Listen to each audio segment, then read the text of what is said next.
demostrado que las supuestas estructuras irreductiblemente complejas han aparecido por evolución darwiniana.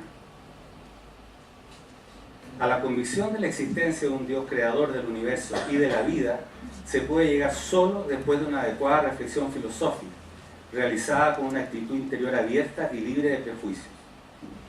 Viene al caso recordar las frecuentes menciones del Papa Emérito Benedicto XVI sobre la necesidad de acompañar el desarrollo de la ciencia con un raciocinio filosófico crítico, abierto a dimensiones de las cuales la ciencia solo puede mostrar aspectos particulares.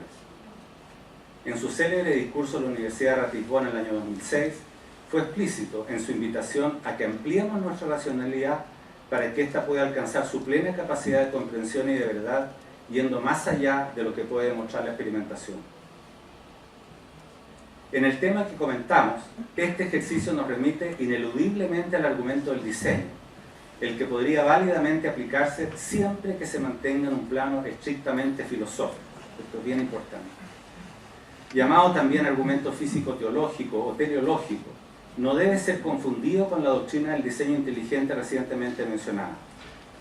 Este argumento del diseño se funda en el orden y propósito que se manifiestan en el obrar de los seres naturales, cualidades que ellos no se han dado a sí mismos y remiten en definitiva a una inteligencia anterior. Uno de sus primeros enunciados lo hizo Cicerón el año 45 a.C. Luego San Agustín hizo una invitación a descubrir a Dios observando la naturaleza. Una variante de este argumento lo emplearía Santo Tomás en su quinta vida de prueba de la existencia de Dios, y más tarde Francis Bacon le daría una nueva forma al decir que los dos libros mediante los cuales nos habla Dios son la Biblia y el libro de las criaturas.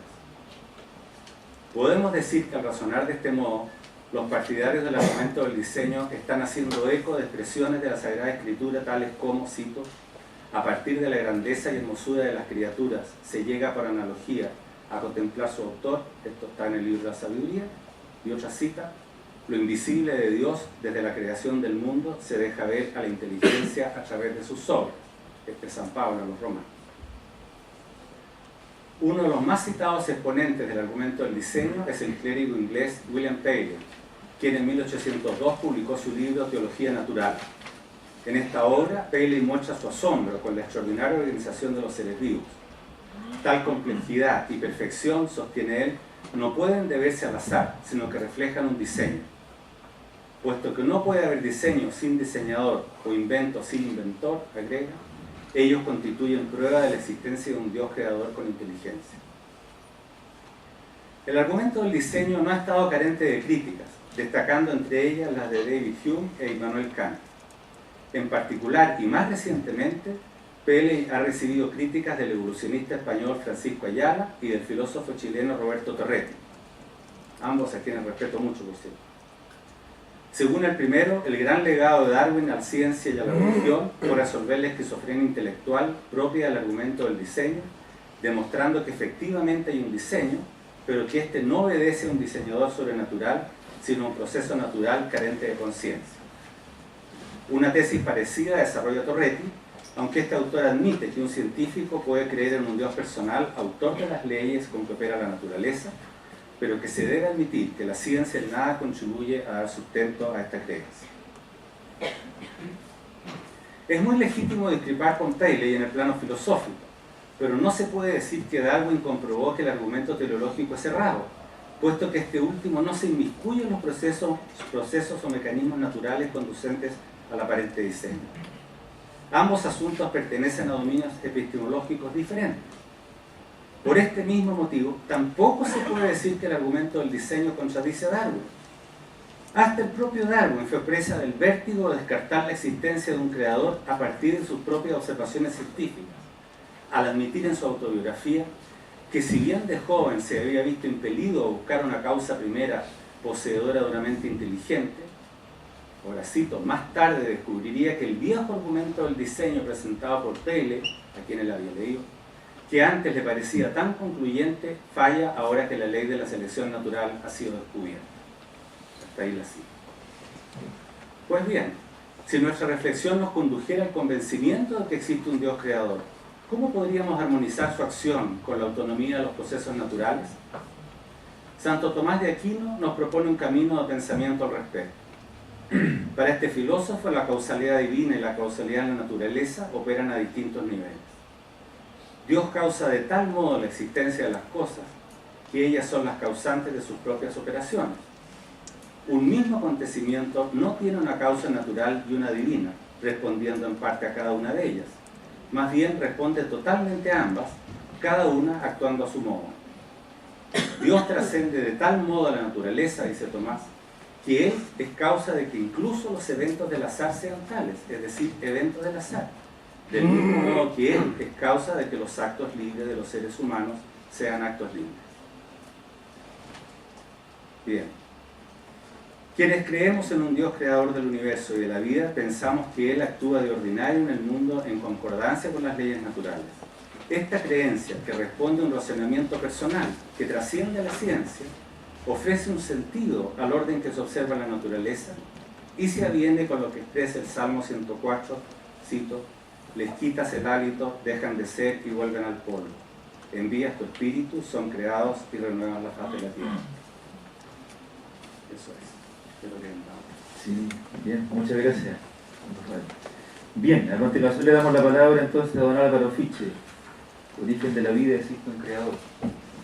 Muchas gracias. Buenas tardes. Agradezco a la Dirección Pastoral de la Pontificia Universidad Católica la invitación a participar en el proyecto El Atrio de los Gentiles, que busca establecer un diálogo respetuoso entre creyentes y no creyentes respecto de temas fundamentales de nuestro entendimiento del mundo, así como de la apreciación y valoración de nuestra interacción como individuos en nuestra sociedad. Si este encuentro estuviese ocurriendo hace 2000 años atrás, en su sitio original, el Templo de Jerusalén, dado mi origen judío, probablemente yo hubiese sido el anfitrión y el gentil invitado hubiese sido Rafael. Pero hoy día aquí en Santiago la situación es inversa. Hemos sido invitados a dialogar sobre el origen de la vida y a responder si ella proviene de la existencia de un creador.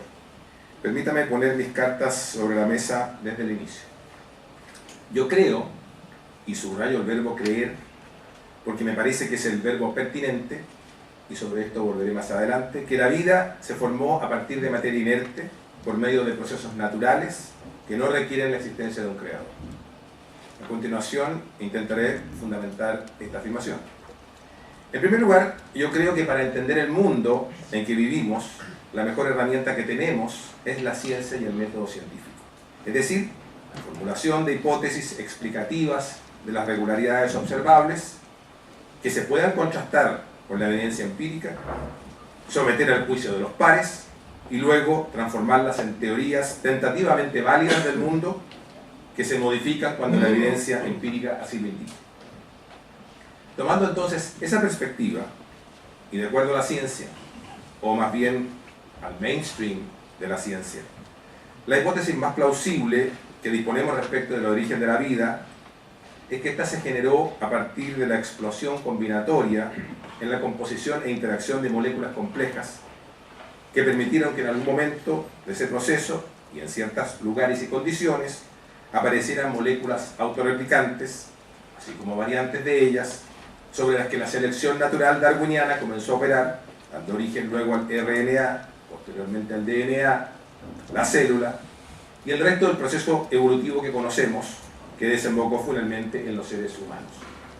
En otras palabras, creo que la transición de la química a la biología no requiere de componentes ni esencias distintas de las de la materia y energía conocidas, solo de las leyes de la física y la química, además de ciertos niveles de complejidad molecular que admitan una explosión combinatoria suficientemente vasta, de modo que la baja probabilidad de encontrar moléculas autorreplicantes se contrarreste con el altísimo número de opciones desde donde escoger.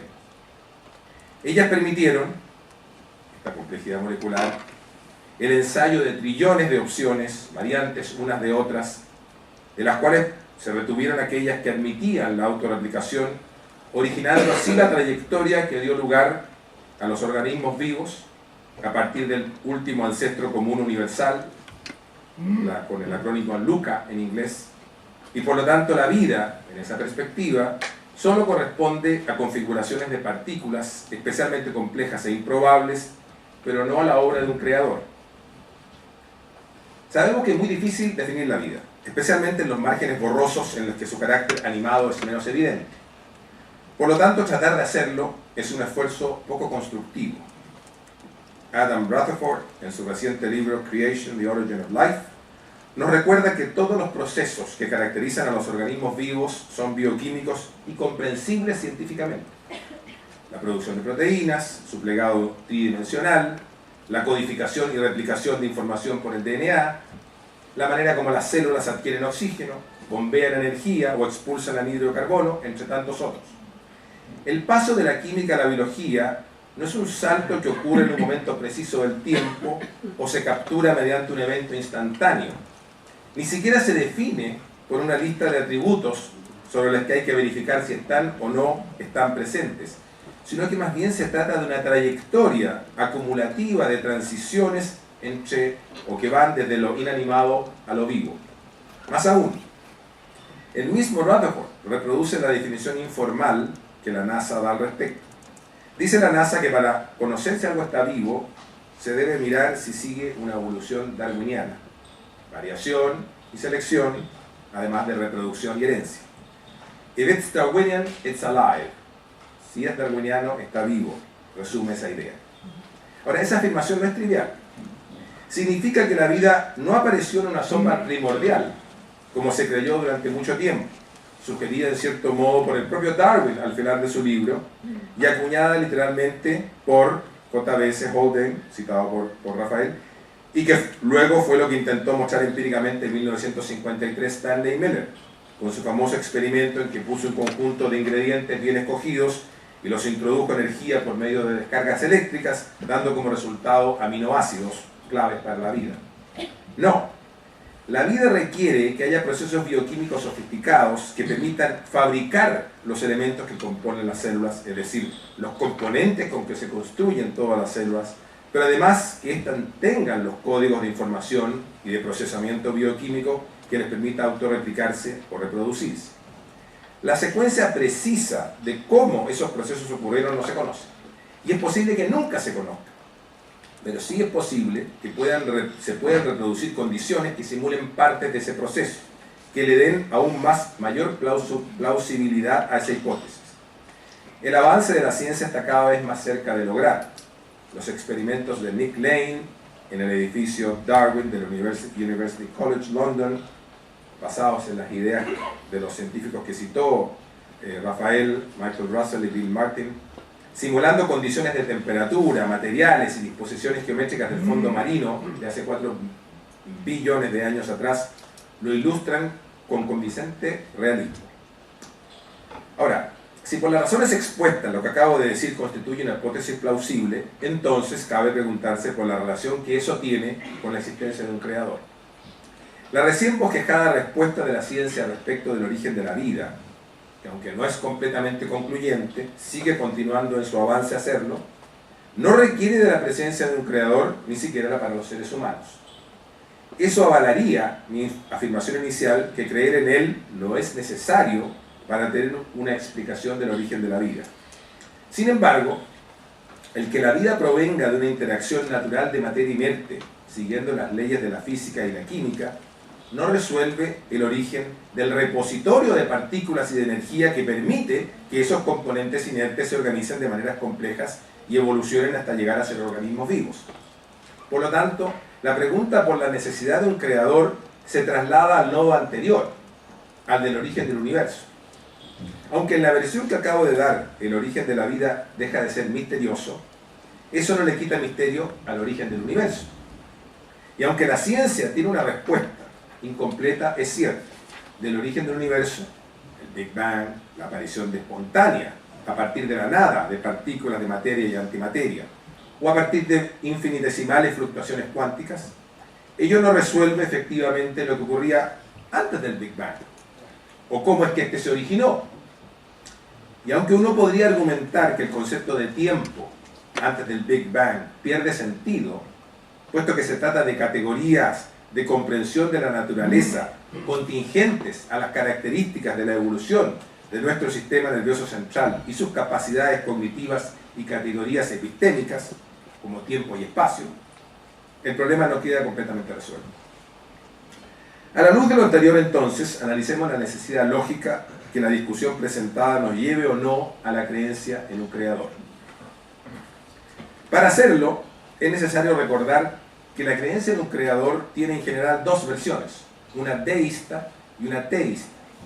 La primera afirma que el creador existe solo como agente creador del mundo y de las leyes que lo rigen, porque después se transforma en un, comillas, espectador inerte de su desarrollo siguiendo esas leyes.